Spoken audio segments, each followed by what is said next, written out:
Dr. Subhash, Dr. Jena, Dr. Roy, Mr. Gupta, and friends. I think Dr. Rao must have already told you about RMSA to some extent. Since the topic is on RMSA, let me just summarize as to what it is meant to do. It is a logical extension of the Sarva Shiksha Abhiyan which we had launched for elementary education. The idea of Rashtriya Madhyamik Shiksha Abhiyan is to push the vision of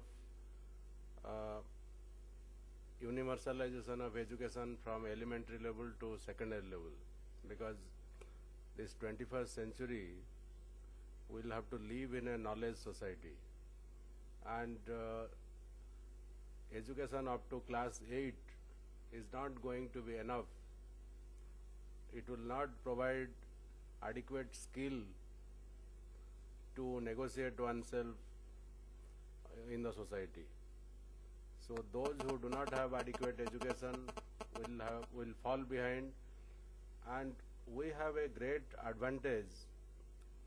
India is one of the country with the largest number of young people. It's the percentage of young people in India is much higher than any comparable country, including China.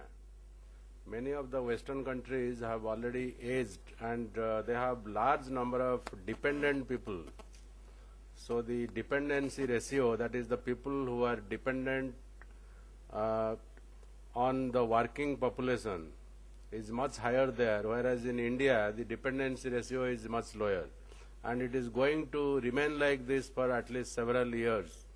At least next 30 years India will have this advantage. So if we have knowledge and skill for these young people, then I think it is a great advantage not only within the country but globally. Fortunately, India has got a lead in software. It is not in all aspects of ICT, but definitely in software. And we can also, this is something that will be very useful in the process of education overall. Now in Rashtriya Madhyamik Shiksha Abhiyan, we have three angles to look at. It's a kind of three-pronged approach. We need to increase access,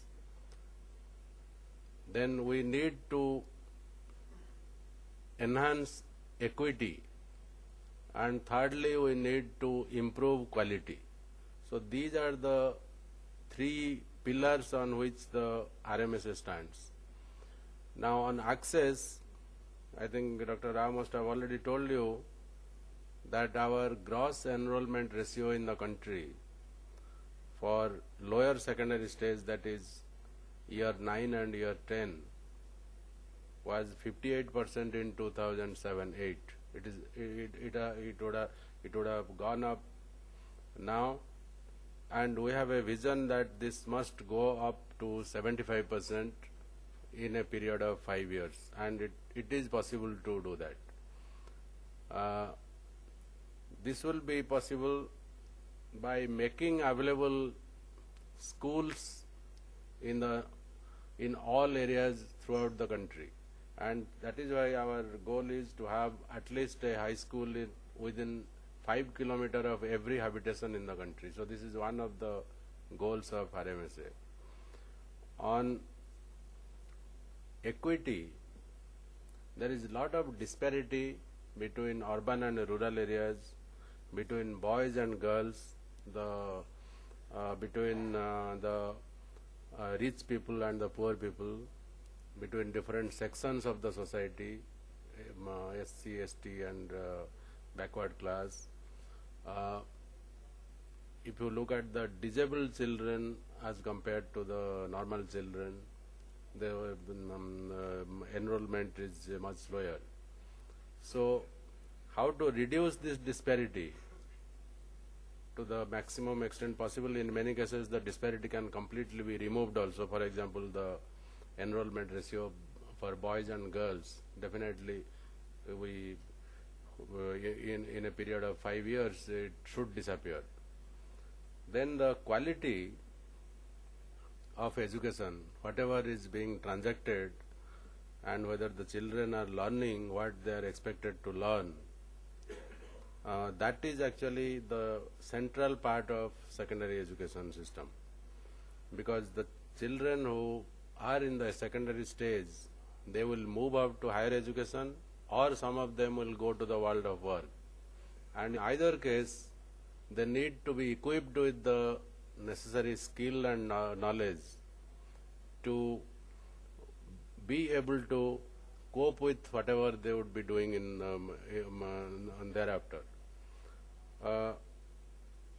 Our dropout rate in schools is also critically dependent on quality in the school. Many people think that the dropout rate is because of other factors, socio-economic factors, but those factors are becoming less and less relevant. And what is of greater relevance is the perception. If the parents feel that the child is not learning anything worthwhile in the school, then the parents will not be interested in sending the children to school. The children themselves, if they don't find learning interesting and enjoyable, they will drop out. So how to make learning enjoyable in the school? And I think there ICT will have a very big role to play. And we, under RMSA, we have said that every school in the country will have to conform to certain standards, and these standards are laid down in every state, and whatever is the gap must be filled up under this mission. And this is not only in terms of infrastructure, but in terms of teaching resources, in terms of pedagogy, in terms of curriculum, everything, and which will reflect in the final outcome of learning achievement. So this is the thrust that we give in RMSA, and to support this we have a number of other schemes, one of which is ICT in school. This scheme started in 2004. But now we have revamped the scheme during this current year to make it much more ambitious. Now our vision is that within the next 3 years, every school, every high school in the country, secondary and higher secondary school in the country, must be ICT enabled. So, which would mean that we have about 160,000 secondary and higher secondary schools in the country, and out of which about 108,000 schools are with government or are government aided, which are practically like government schools, and the remaining are private unaided schools. Many of the private unaided schools have their own, have good infrastructure including ICT. Some of them do not have. But we are ushering in a system that it will be compulsory for every secondary and higher secondary school to have certain minimum ICT infrastructure and connectivity. I think somebody pointed out that internet connectivity is very, very critical because the paradigm of teaching and learning is undergoing a big change. So gone are the days when the teacher would deliver lectures, so it's basically delivering education from teacher to student. So teacher is the deliverer of knowledge, or so it is no longer so, because information is available in plenty, and you need to get connected to get this information. So what is